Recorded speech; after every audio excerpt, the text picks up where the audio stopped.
Make sure everything, yep, audio's on. Looks like I'm live. Okay. I'll start. I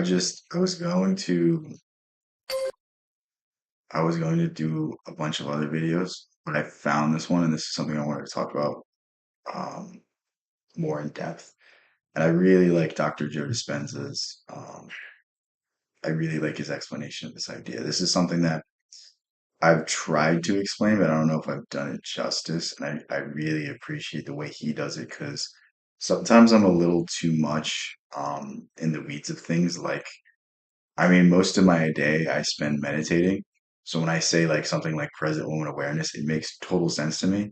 Whereas if you've never really focused on these ideas, it's not something that is going to make sense. When I talk about flow state, when I talk about creativity, when I talk about all of these things, like I use them as interchangeable, but this is really the building blocks of getting you to this mindset. So um, let me just make sure I send out the notification. Um, yeah, let me just turn up my hair. So annoying. Every time I start streaming, it turns on.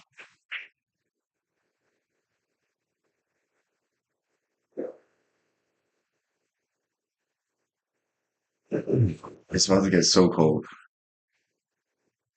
But yeah, what's up, Patel? I don't know how to say the uh, first two names. That's my best attempts. RSSB. We'll go with that, right? Um, yeah, without further ado, let's get into this. Is it too loud?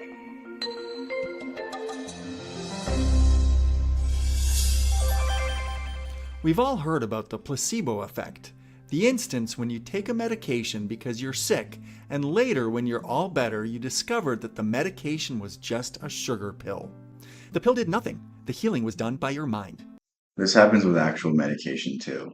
Um, a lot of the efficiency, a lot of the reason why actual medication works is one, it's in part because the active ingredient, but two, the idea that you're going to get better makes you get better faster.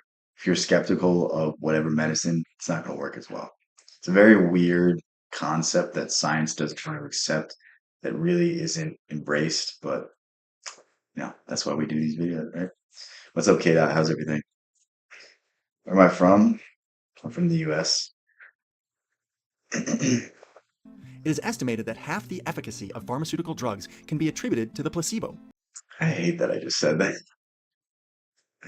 I swear, every time I try to like react to this, like there's several things I say that's said right after. However, the placebo effect can work in both ways. Our mind can actually induce illness, and this is known as the nocebo effect. Every stressful thought is like a dose of a nocebo pill, and this stress literally Yeah, man, I thought you didn't like me anymore. What's shuts up, down Eddie? the immune Eddie, what were you doing with the bots all day, man? All my lives are at 3 a.m. What's a good time? Give me like a good time. Like, what time is it for you right now? What's up, Fluffy Kitty? Because the weekends I can do different times. It's just I was lazy today, and when I wanted to yesterday, I was like, I'm gonna stream at like 1 or 2. I just did something else instead. I just hung out with my girlfriend instead. So like, I mean, not saying I didn't use my time for good, but yeah, yeah, I like spiritual books. That's most of the stuff I read. Most of the stuff I focus on is either philosophy or some sort of esoteric spiritual sort of topic. You're setting them up. It's 3 a.m. right now. So yeah, I can go tomorrow. I can go live before 3. Is that too early? It's 9 o'clock for me right now.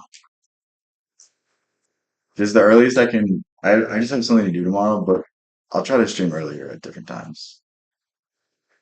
Yeah, I do like the bot that sends the notification when streaming and uploading. That's actually really cool because that's something that like I hate doing. I hate being like, guys, here's another video. It's like it's gonna be a message every single day from that. So yeah, it's cool. I was just wondering like because I don't know like what are messages and then what are things that everyone else is seeing. I don't know if it's just me seeing it, but system. This is why doctors give stress hormones to a patient who is receiving an organ transplant. The immune system needs to be turned off so that the body won't reject the foreign organ. In modern society, many people are trapped in a cycle of financial debt, fear-mongering on the news, instability in the home, soul-crushing jobs, and toxic social media, and so they are living in a never-ending state of stress, which results in the nocebo effect. Our well-being is a reflection of how we perceive the world. If we gain an understanding over how our emotions affect our biology, Emerson said it best. The world, the way you see the world is more a reflection of you than it is of the world. Man becomes what he thinks about all day. Like those two quotes alone should show you the significance of your ideas, the significance of your attitudes. William James, the founder of American psychology, said, facts aren't as important as attitudes, meaning that whatever attitude you take to whatever happens to you will determine how you move forward. I think there's the best example of this is there's people who had alcoholic parents who never drink, and there's people who drink because they had alcoholic parents. It's the same set of facts, but it's the difference in outcomes simply by changing the attitude, simply by changing the mindset. And this is a very, very important idea. And obviously, there's exceptions. Obviously, there's things you can't control, but there's always something you can do to make your life a little bit better. There's always some silver lining. Changing schedule for me, ideal for me. If we go, yeah, yeah. Certain days I'll be able to. Um, dude, I've just been like all over the place. I like to be in a set schedule. Like I like to know when I'm doing things throughout the day, and it's just like this is taking a back seat to the rest of my responsibilities because they're like just kicking up again, and I'm not used to it. So I don't know. I got to come up with a better system. But yeah, I might start doing like shorter streams or stream on my other channel because I don't necessarily know how this affects the algorithm. I'll probably have to look that up. But yeah, there's a train pulling up. No, there's not. and we gain the ability to take back It's my control over our girlfriend making health me dinner. Come and come on. into alignment with our mind, body, soul, genetics, and environment. Today's episode is from the original Gaia series, Rewired, by the wise and powerful Dr. Joe Dispenza. This episode will break down the difference between living in survival and living in creation. You are not My a victim room's of your just genetics cold. or environment. You have the capacity to experience. So the idea of living in survival, I'm gonna sum it up really quick because we might not. This is a 27-minute video. It takes me like an hour to get through a 15-minute video. So unless I like really let it play, I really do like Dr. Joe Dispenza. I just finished his book, Becoming Supernatural. It's really good. I'm probably gonna pick up another one of his. But basically living in survival is think about the baseline emotions that keep us alive. Stress, anxiety, these things that heighten our senses and make us hyper aware of, potential dangers. But for most people, they exist solely in these hormones, solely in these chemicals, simply because, you know, they're stressing themselves out because of their work. They're stressing themselves out because of their responsibilities or the bills or this or that, or they see something on social media that gets them all worked up. They're going online and saying like, well, if you believe this, you're a bad person. And they believe that, you know what I mean? It's like throughout the day, they're told that something is wrong, something is going wrong, something's about to go wrong. And because of this is the idea of living in survival. Living in creativity is focusing on the moment, focusing on the now, focusing on maybe you do have a lot of things going wrong in your life, but can you fix them right now? And if the answer is no, then don't do it. Don't worry about it. Worry about it when the time comes, but don't worry about it now. If there's something that you're going to have to do in a month, what purpose does it have for you to get yourself all worked up for the next month and ruin the next month of your life? This is the idea of living in survival versus living in creativity. And I don't know if creativity is the right word. I think the idea of no mind is a much better principle. This is a Taoist Buddhist idea where basically like most of the day your mind is running, running, running, running, running. I have to do this. I have to do this. I have to do this. But it's not supposed to be that way. There's supposed to be times where your mind's completely shut off, where your mind is completely just relaxed. And this is where the greatest moments of your life will be. This is where, Einstein was able to come up with his theory of relativity. Tesla was able to create free energy, and then it got buried. Edison was able to invent the light bulb. I mean, depending how much you believe he invented it or not, like he was still the one overseeing it. He was still the one orchestrating things, and he was still the one that brought it to every single home in America. So, but purely tremendous breakthroughs always come through creativity. Are you gonna do more lives like this? Or just do normal lives where it's just answer questions? Dude, I hate those lives. I'm not gonna lie. Um, it's like you can always ask questions. I'll stop to answer them, but the the vertical live streams are just like it's so stupid. I don't know. I can't cover as many interesting things. These are so much more fun for me. Obviously, it's good for subscribers. It's good for watch time. It's good for all that stuff. But basically, it's not fun. Like I don't want to go on a live stream and just have people try to make fun of me and just me laugh it off. Like that doesn't stimulate my brain. It doesn't get me excited. No part of that is like I can't wait to stream. Whereas when I do this, it's really really interesting. I mean, those lives are like sometimes fun, but dude, there's a lot of times where it's just like, all right, man, you called me Mr. Clean for the fucking 100th time today. Like, come up with something new. Like, by all means, if you come up with a good ball joke, I will laugh. But like, the same fucking one is just annoying. You know what I mean? It's just kind of that thing. And the great thing about these streams is there's a lot less people, so it's a lot more chill, and we can just kind of just hang out. You know what I mean? Doesn't it feel like we're in the same room? Doesn't it feel like we're all just sitting around watching the same thing and discussing it?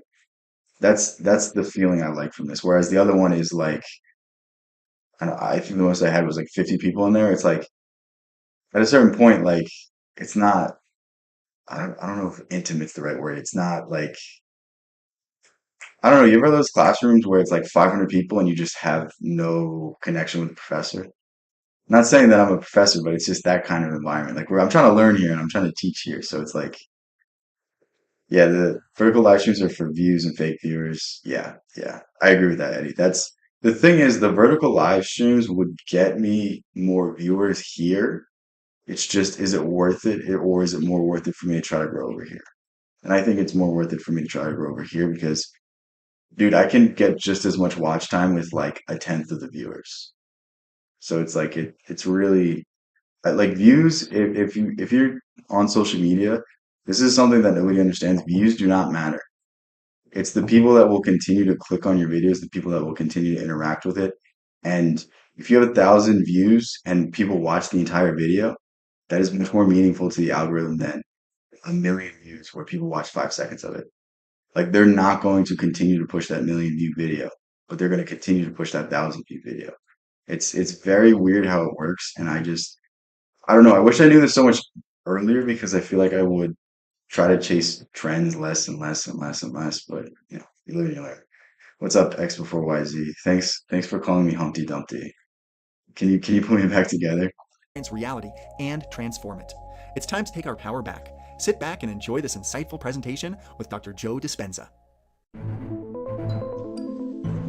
One last thing before we go into this. So this is how most people live, and this is the idea of creating your own future. What you view as the future right now, what you view to be happening in the future or what will happen in the future is purely you saying this happened to me in the past, so this is going to happen to me in the future. It's a projection of the past. Neville Goddard said it best when he said, "Every man's destiny is set in stone until the moment he changes his self-definition, until he changes his I am, until he changes who he believes himself to be, and then he creates a whole new world of possibilities." He said he's gonna crowd surf. Dude, I want to go. I just come back with broken ribs. He seems funny. I don't really like rappers, but he seems like a Stress good can be guy. defined as a state of mental or emotional strain or tension, resulting from adverse or very demanding circumstances. But how do different kinds of stress cause long-term effects on our brain and body? Stress usually is created when we can't predict a future outcome, when we feel that we can't control the situation. If if you've caught yourself feeling like you're stressed out for no reason, like this is something that I'm currently trying to get over right now because, dude, I meditate all the day, all through the day. I meditate every morning, every night before I go to bed. And any moment I feel like I have spare time, I just take a few minutes to take a few deep breaths and breathe and all these things. And there's still times where I'm just being stressed out to be stressed out. This means that you're addicted to stress. This means that your body fuels itself off stress. And this is why you keep being so stressed out. And it's like you have to break yourself out of this paradigm. You have to break yourself out of this habit. And once you recognize it's your body trying to trick you, it's your body being addicted to this, this is when you can start giving it a better stimulus. This is when you can start, changing the way that you're viewing your current situation, calming yourself down, getting yourself to a state of like, it's okay. I got a lot of things going on, but I'm gonna get through it. Just calming yourself down, talking to yourself. Oh my Situation, God. or when Where's we have the hold on, my computer's being weird. perception that there's a threat, a danger, or a perception that something's going to get worse in our lives. You may not be able to control everything that happens in your life or your outer world. However, is it possible that you can learn how to control your inner world of thoughts and feelings? I'm your host, Dr. Joe Dispenza, and in the previous episode, we went into depth on the ancient practice of meditation and what it means to be truly present. In this episode, we're going to identify different kinds of stress, show you the long Everyone that talks about like Freemasonry and all this stuff and Rosicrucianism and the Illuminati and this, it's all of these people, they were just a group of people that wanted to elevate their consciousness through meditation, through Kundalini, through all of these different practices. And it's not, I mean, maybe they did some bad things, but the idea itself is not a bad thing. Changing your state of consciousness, changing who you believe yourself to be right now and turning yourself into someone better. I mean, this is basically just the allegorical interpretation of alchemy, and it's something that has been embraced for thousands of years, but it's something that is kind of taken for granted nowadays. The power of your mind, the power of your faculties, it's usually overlooked and you're usually digitized into some sort of statistic. It's very weird to me. long-term effects of stress, how it can create illness in your body. And once you understand what stress can do to you, it's my hope that the information you'll learn will empower you to make some important changes in your life.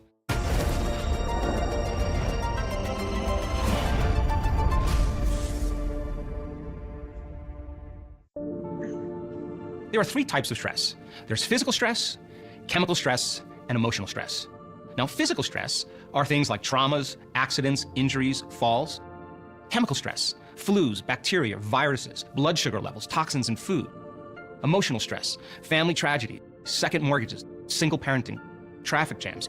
And all of these different stressors, whether they're physical, chemical, or emotional, knock your brain and body out of balance. In fact, the This is a really key idea. Um, Most people will sacrifice one part of their lives. They might sacrifice their health for money. They might sacrifice their mind for money. They might sacrifice their freedom for money. Like you can't go with all your eggs in one basket and expect to be happy. But this is what the modern world asks of us. Like think you spend how many years in school just so that you can get a job so you can work for 40 years, have a tiny ass cubicle, sit in traffic, 401k at the end of it. And throughout this, you never really learned how to be happy. Throughout this, you never really learn how to take a break. Everyone is so concerned with looking busy at work that they will ruin their lives stressing themselves out, trying to check email, trying to do all these things, trying to find new ways to waste their day. definition of stress is when your brain and body are knocked out of homeostasis. Now, the stress response is what your body innately does to return itself back to order. When you or any organism in nature begins to perceive a danger or a threat in their external environment, they Yeah. turn on a primitive nervous system called Emotional stress is the worst one. It really is. I think obviously there's physical injuries that are completely debilitating and they're going to change your life forever. But for the vast majority of us, like we'll have bumps and bruises and we get over them. But there's so many people out here dealing with, you know, baggage, emotional trauma, all of these things, whether it's very significant or whether they just, can't deal with it, whether they never deal with it. Um, I mean, this is why the world is the way it is. Everyone talks about how bad the world is, but they're not willing to look inside. They're not willing to point the finger at themselves instead of pointing the finger at someone else and go, why don't I fix my own issues before I try to blame other people? I mean, it's just basic projection. It's very frustrating. the fight or flight nervous system. And when the person or the organism is perceiving that danger, the body innately begins to mobilize enormous amounts of energy and resources. All of its energy now is being mobilized to be able to adapt to the stress in the environment. So then we begin to tap the body's vital resources so that we can survive the condition in the outer world. All organisms in nature can tolerate short-term stress, whether it's a zebra being chased by a lion or whether it's a pack of coyotes chasing a deer. The moment the organism perceives that danger and You only have so much energy in the day, and a lot of times you can burn yourself out for a short amount of time. But I think most people are burning themselves out on too consistent of a basis that it it ultimately eats away at their overall progress. I'm not gonna lie, I'm tired. I'll see you, man. Thanks for being here. Thanks for being here at 3:10 a.m.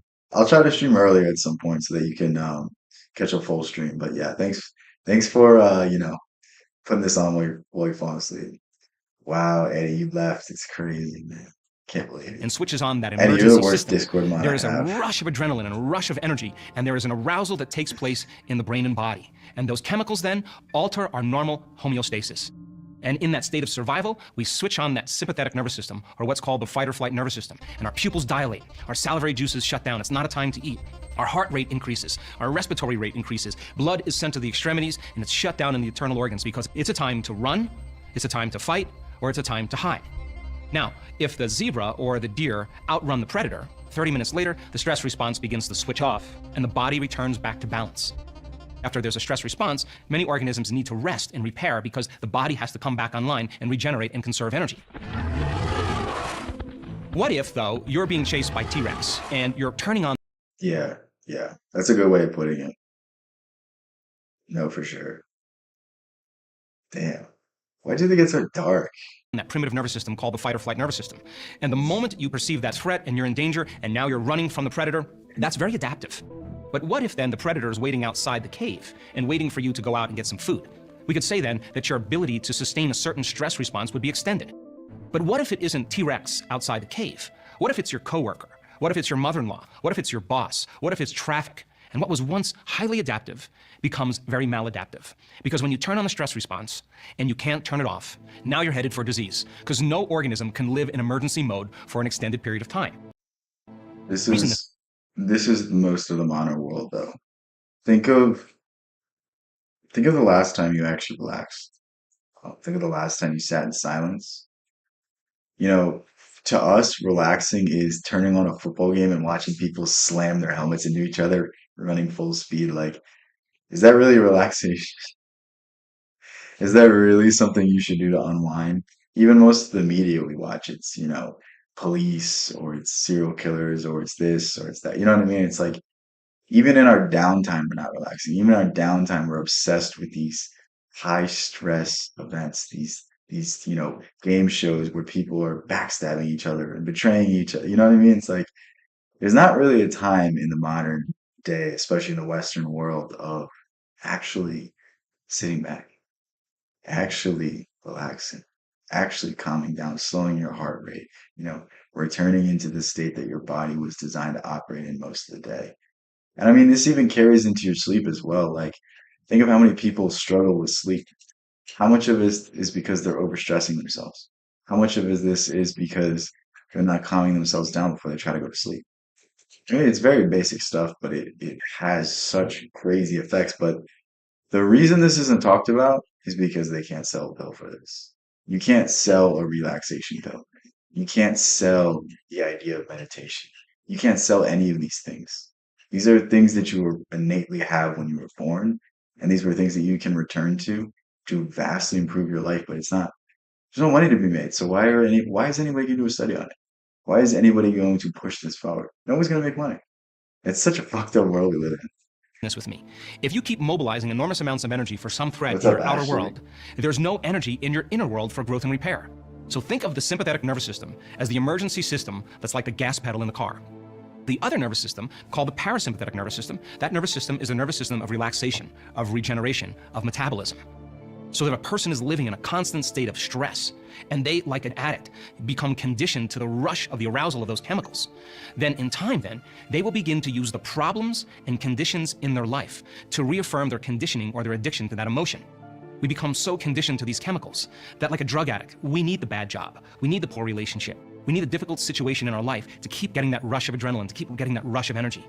And in a sense, people become addicted to the life they don't even like. I don't know enough about it. So then, because I of the mean, size of the neocortex, that's the same with anything though. It's like, dude, there's terrible things that go on every single day. Does that mean you need to go harm other people? No. It's that simple. the thinking brain as you learned about, we can make thought more real than anything else. And people can begin to think about their problems. And as they begin to think about their problems, they can turn on the stress response just by thought alone. And we now know that those chemicals can become addictive. and you can turn on the stress response just by thought alone. So then you can become addicted to your own thoughts. I was listening to this like last week or 2 weeks ago, 3 weeks ago. I can't remember exactly when. And I was like, this is me. I've been addicted to stress my whole life because I've never known peace. I've never known a state where I can just sit there. Like it was only until recently that I could actually just sit still and do nothing.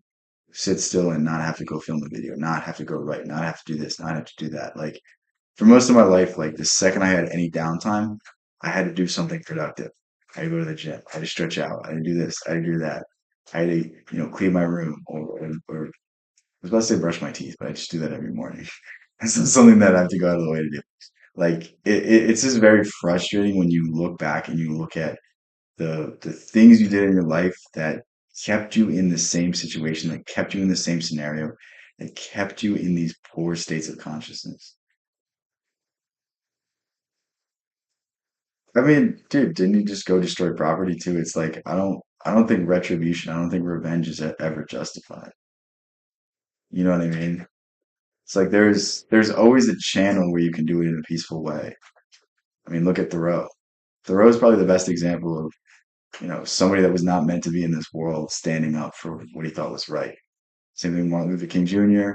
Um, Same thing with Gandhi. I mean, I think civil disobedience is really the only form of protest that ever gets anything accomplished. And usually it's only years after the fact. So, I mean, it's just a fucked up world we live in. Yeah, you destroy like, did he damage the estate of the kids? Did he damage the estate of the wife? You know what I mean? It's like someone wrongs you, but just because they wrong you doesn't mean you should wrong them back. You know what I mean? Like an eye for an eye makes the whole world blind. I don't believe in revenge. I don't believe in retribution. I believe in forgiveness. I'm also a Christian. So it's a scientific fact that the long-term effects of the hormones of stress push the genetic buttons that create disease. And you can turn on the stress response just by thought alone. It means then that your thoughts can literally make you sick. In so many diseases around the world now are created by the immune system being suppressed, or what we call immune-mediated diseases. Everything from cancer, MS, lupus, rheumatoid arthritis, food allergies, food sensitivities is a compromise in the immune system. So here's the question. If your thoughts can make you sick, is it possible that your thoughts can make you well? Well, we did a research study where we took 170. No, I get you. I still just wouldn't advocate for any sort of destruction of anything. You know what I mean? That's just my take.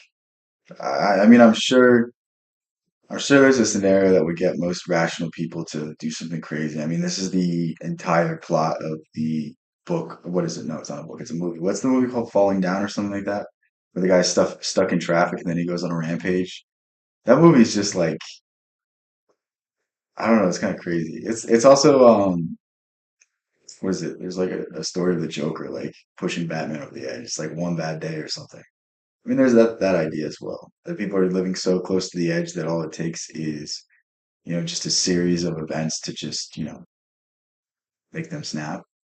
I don't know. I think these are like larger issues that we can't just blindly solve. I mean, I think everything's solved through the self. No matter what harm you do to me on the external world, I can control my internal world. 17 people. And we wanted to measure their cortisol levels, which is the stress hormone, and another chemical called IgA, immunoglobulin A. It's your body's primary defense against bacteria and viruses. So as cortisol levels go up and you're mobilizing enormous amounts of energy for some threat in your outer world, the immune system dials down. And now the immune system becomes compromised because all of the energy is going for a threat in the outer world. Our immune system becomes suppressed. So typically IgA levels go down. So we measured the cortisol and IgA levels, and we put them through 4 days of training. And we asked them to trade emotions like anger and frustration and hatred and violence and aggression and competition and fear. Those are all the chemicals that are derived from the stress hormones. We asked them to trade those survival emotions for elevated emotions, heartfelt emotions like gratitude, appreciation, kindness, care, love for life, a joy for existence. What you put your attention to is what you'll see more of. Um, I mean, if you need a good example of this, literally just stare at a wall and you start to see the texture of it. You start to see the imperfections. You start to see the scratch marks. Like whatever you focus on the most in your life, you'll see more of. You'll start to appreciate more of. You can always find bad, but you can also always find good. Emerson said he has an essay called Compensation.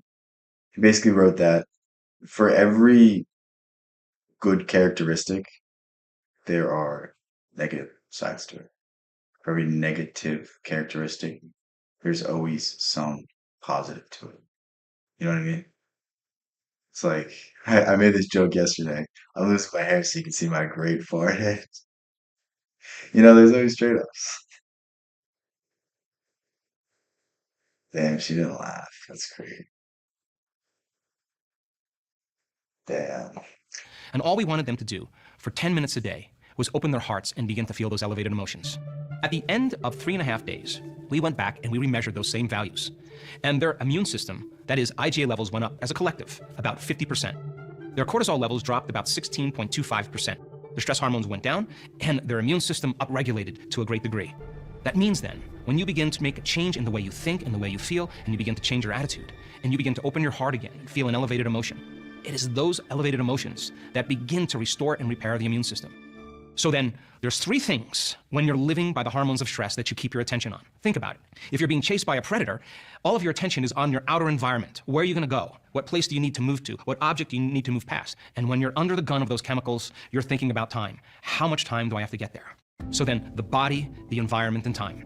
And if where you place your attention is where you place your energy, it makes sense then if all of your attention is on your body, all of your attention is on your environment, and all of your attention is on time, then you are putting all of your attention in this 3-dimensional reality. Now you have to play by the rules of this 3-dimensional reality. And everything that you create.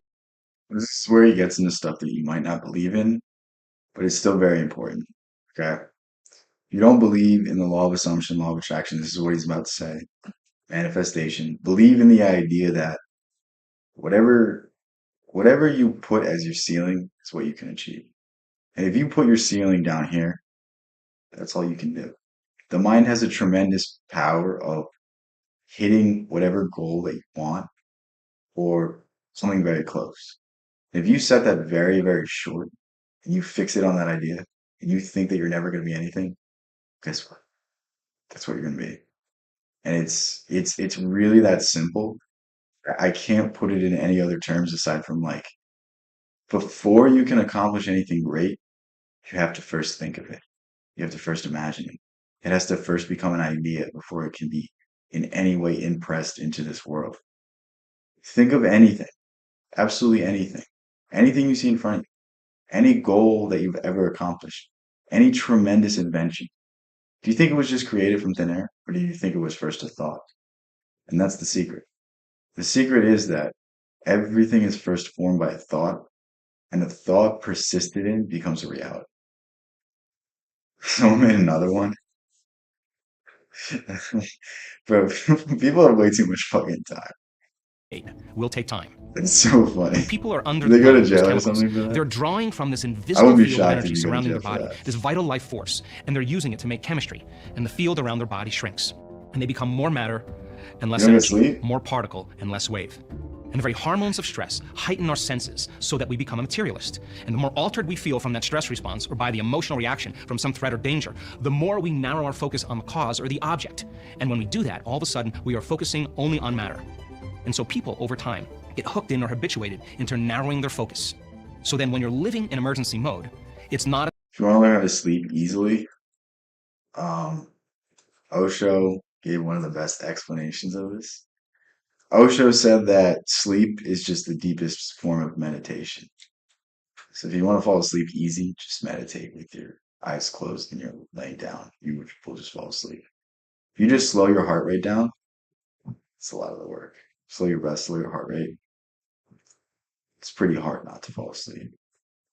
But again, it's like, are you checking your phone? Are you, watching TV super late? Like, you just make a conceited effort to just slow your breath down, relax, calm yourself down, not fixate on any thought. I mean, the secret to meditation really is just if you have a thought, just let it pass through your brain. You know, right now I'm thinking about fish. Okay, it's out of my head. You know what I mean? Whatever thing pops in my head. Why stop laughing at? Damn, that's crazy. Oh, she's just bullying me over here. I need you guys to help me. You can't help heartless. Fuck. What are you, the Terminator or something? Not a time to create. It's not a time to open your heart. It's not a time to learn anything new. It's not a time to sit still and go within. In fact, if the survival gene is switched on, you'd be thinking on some level innately that it's not a time to sit still because you would be prey. So then the more people are conditioned or addicted to the hormones of stress, the more their attention is on matter, the more they begin to experience separation from everyone and everything. Now, if stress is created by the feeling that you're losing control in your life, that you can't predict an outcome, or you have the perception that something or someone is causing situations in your life to get worse, then if you're living by the hormones of stress on a daily basis, then what we try to do is we try to control everything in our life when we're feeling loss of control. We try to predict the next moment based on our memories of the past. That means people under stress are craving the known. They're trying to get back to the familiar. You're stressed out. You're gonna create more stress. She broke your heart, bro. It's the best. It's the best time. When you get your heart broken, that's when you make the most progress because you're kind of forced to. I mean, I could sit here and say like it sucks, but looking back, dude, that those were the times where I really found out where it really was. I mean, what else is going to break you up like the person that you care about the most telling you they don't care about you anymore? Like you built a relationship and now it's just dead. You can never look back at those memories in the same way. Whatever you built, however long it was, it's gone. There's a part of you missing and you need to find that part again. And the secret is it's like the moment you start getting over it, the moment you realize that, wow, I'm glad this happened because the next time I get into a relationship, I know what not to do. I know how to respond. I know how to react. I'm more mature. I know the consequences of doing this. I know exactly what this is going to lead to if I continue acting like an asshole. You know what I mean? Just think about it like that and use it as an opportunity to, be alone. Find out the things that you like to do and just do them.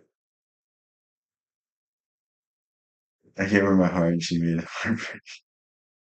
What's up, Hypnotio? How's everything, man? Dude, I haven't seen you here in forever. Where you been? It's been sad without you. I haven't, I don't know what to do with myself. Dude, we watched a Terrence McKenna video yesterday. I was literally like, yeah, one of my older mods, not just age. He told me to look into this guy. I was waiting for you to pop in at any moment. Do I have one?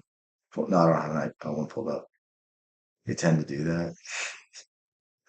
I mean, it is what it is, though. It's like, would you rather find out years later? There's a million ways to look at this and smile. Like, would you rather find out in 10 years that she wasn't the one? Would you rather find out now? You know what I mean? It's like, I don't know. You can look at things in a negative context, but there's always a silver lining to grasp onto. If not, it's not just a silver lining either. It's much, much more than that.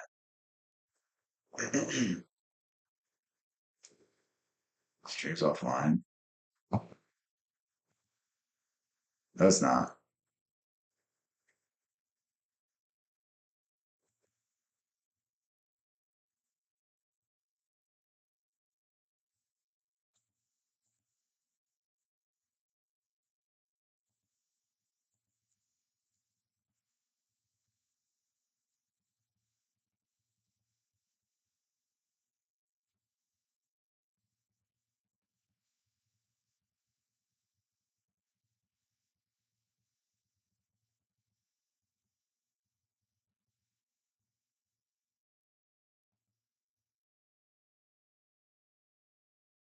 Okay, it's not blocked anymore.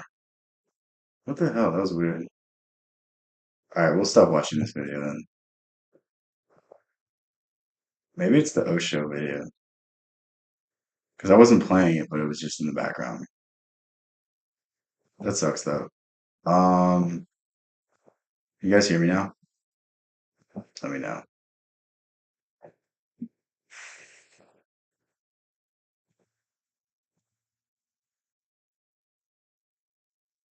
Yeah, back. Okay. Okay, cool. Yeah, that was weird. Um, Whatever. All right. Guess we're doing a new video.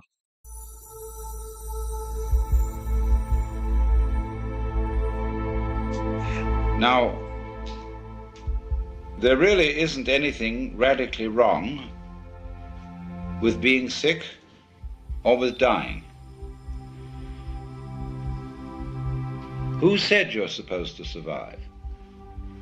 I don't think I played the other video along, right? That's so weird. That's never happened to me before. But let me know if it happens again, because I'll just have to close the video or something. Who gave That's you weird. the I idea thought if you were live, it didn't matter. Because I'm not like just blindly playing it. So it's whatever. that it's a gas to go on and on and on? And we can't say that it's a good thing for everything to go on living from the very simple demonstration that if we enable everybody to go on living, we overcrowd ourselves. That we're like an unproved. I think this was Marcus Aurelius that said this. The fact that we die gives all meaning to life.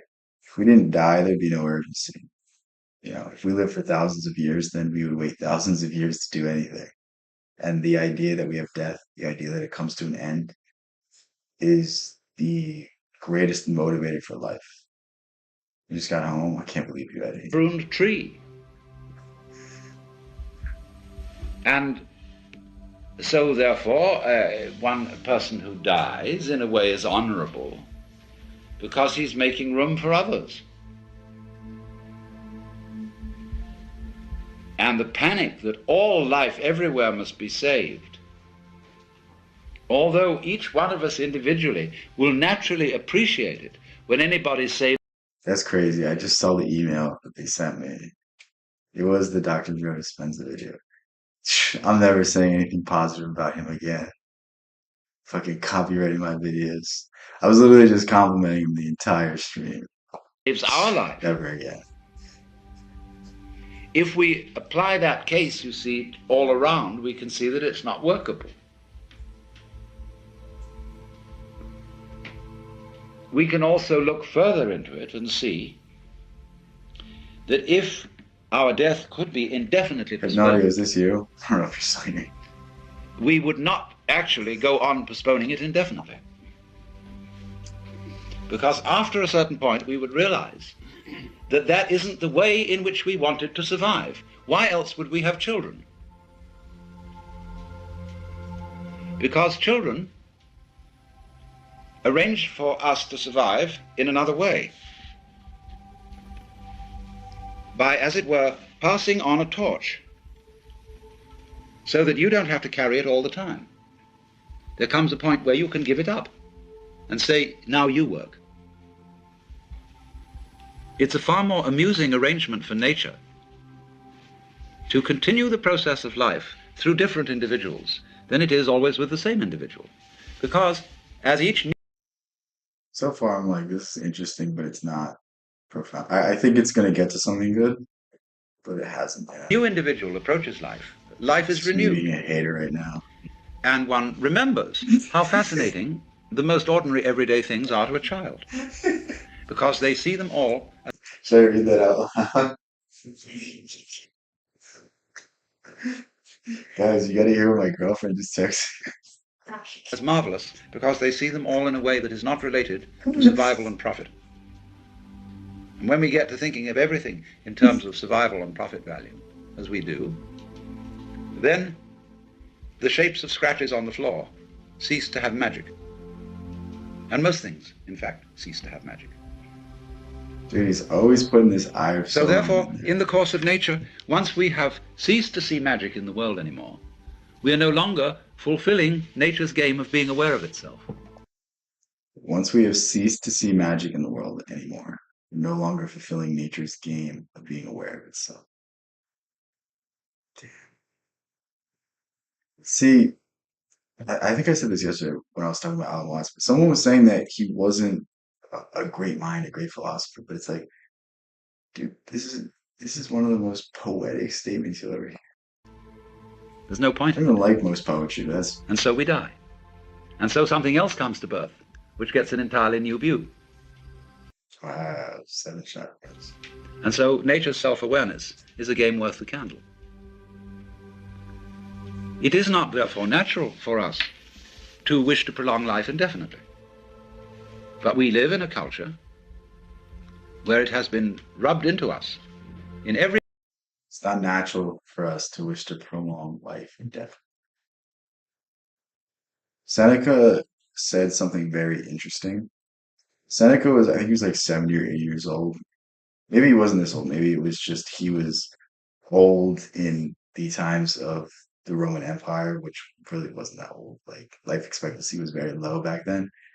But he said something along the lines of like, I've done everything in my life and I faced every challenge, and now I'm dealing with the challenge of old age. And it's like, at a certain point, what else of life do you have to face? At a certain point, like, you need to be faced with a new challenge or there's no more point. You know what I mean? I mean, think about people when they know the end is near. This is when they're telling their family how much they mean to them. This is when they're telling everyone around them, their life lessons and the things that they really appreciated throughout their lives. Like this is when they're giving out their wisdom. I mean, if you talk to people on their deathbed, it's usually the most meaningful statement they have ever said to you. And this is the idea. The death, the inevitable death that we all face. So it gives our lives any sort of meaning. What's your favorite word? I don't know. Every conceivable way that to die is a terrible thing. We'll go with Dale Carnegie's answer. My name. So Bino is my favorite word. It's one of the greatest parts of how to win friends and influence people. I don't really like find myself like using a lot of the principles in that book. A lot of them are like self-explanatory, like never argue. It's always better to compliment someone before you say something negative. Um, I mean, it's just really basic stuff, but it's stuff that if you haven't thought about, if you haven't, mastered your personality, like it's just a cheat code. And his basic premise was that everyone's favorite word is their name. So, don't know is 3 words. Yes, thank you. Thank you for that great observation, Eddie. I can always count on you for very insightful messages. And that is a tremendous disease from which our culture in particular suffers. And we notice it firstly in the way in which death is swept under the carpet. This is one of the major problems in hospital work. When a family conspires with the doctor to keep from grandmother the knowledge that she is dying. Grandmother suspects that she is dying, but probably doesn't really want to know for sure. And her family talk with her in such a way as to say, well, you'll probably be getting all right in a few weeks. And won't it be nice to be able to do this, that, and the other? I take pride in my word as a professional dumbass. Yes. Thank you. Thank you for brightening my because day. they have this funny feeling that it's important to Wait, build up courage was it two and L's? hope. And so they become liars, Crying over there? and a mutual mistrust develops. Because once you are playing the game on that level, you tend to play the mistrust on other levels. And so the person is left to die alone, suddenly, unprepared, and doped up to the point where death hardly happens. Yeah. And there is no derivation from it of the peculiar spiritual experience that can come with death. So you see, this is always the opportunity presented by death. That if Eddie, I can't believe it. I'm going to end in like 10 minutes. one can go into death with eyes open to give up before you die, this extraordinary thing can happen to you. So that from your standpoint, in that position at that time, you would say, I wouldn't have missed that opportunity for the world. Now I understand why we die. The reason we die is to give us the opportunity to understand what life's all about. By letting go.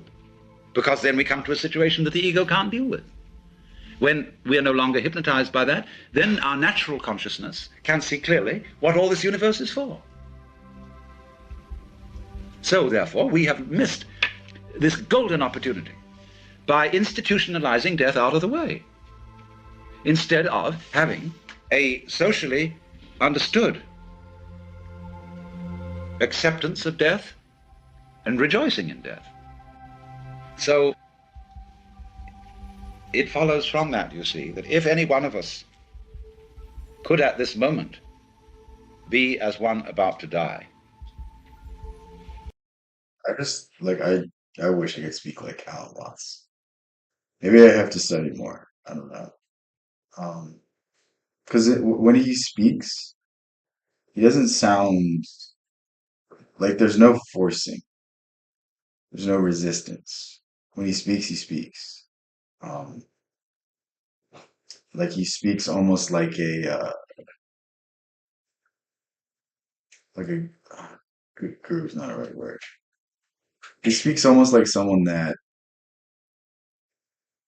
it's pure spontaneity. There's no planning behind it. There's no nothing behind it, but it's structured. When I try to do that, it's all over the place, and I feel like it's very fractured. Where you hear his authenticity and you hear a singular message. Why I feel like I contradict myself a lot. genuinely and honestly, we would understand the mystery of life. Because death is in a certain sense, the source of life. Just as we see in nature, when the leaves fall from the trees, they mold and rot, and this supplies humus, from which more plants can grow. It's a cycle like that. But in every way, symbolic and otherwise, human beings try to stop that cycle. Unamuno said, human beings are the only species that hoard their dead. And therefore, with the ghastly art of the mortician. That's the weird thing about um, there's like a whole industry on death. There's a whole industry on spending more money than you have on a funeral, on a service, having your legacy remembered, and it's like if I'm dead, forget me. Forget about me. Don't think about me. Or if you think about me, smile. I don't want you to mourn me. I don't want you to look at a hollow shell where my soul used to be housed. Just put me in a box, put me in the ground. Better yet, don't even do that. It's fine. When I'm gone, I'm gone. Like you're just looking at the decaying flesh, you're not looking at the human anymore. And it's weird how we fixate on these ideas. It's weird how we um, have these rights and all these things. And I mean, when it's over, man. The soul's so powerful, it's not there anymore. It's way, way, way somewhere else. If you believe in reincarnation, maybe it's reincarnated. If you believe in nothing, then it's nowhere. Your soul goes somewhere and it's not in that body. We try to make the body unpalatable to the worms, and so to stop life, as if to be eaten in due course were an indignity to the human being, whereas we eat everything else and we give nothing back. So that is a kind of a social symptom of our profound disorientation with respect to death. We give nothing back. We eat it, even though that's crazy. See, the weird thing about that is when you look into Native American culture, I'm sure this is true with other cultures throughout history. I know it's specifically with them, but basically the reason they would use all of the animal was because they were making an agreement that in this life, I will, use everything that you could give me, and in the next I will do the same for you. And it's very weird how, like, I mean, when you think about eating steak, you think about eating beef, it's so detached from how it used to be. It's so, you know, standardized and so, like it's just it's completely different animal. Yeah, how long was shooting for 54 minutes. Starting to get a little tired. I'm gonna head out, I think. I think I'm gonna stream again earlier tomorrow. So if you're still here, stay tuned for that. Stay tuned for a notification. Love you guys so much. Thank you guys. Peace out. Have a good rest of your night.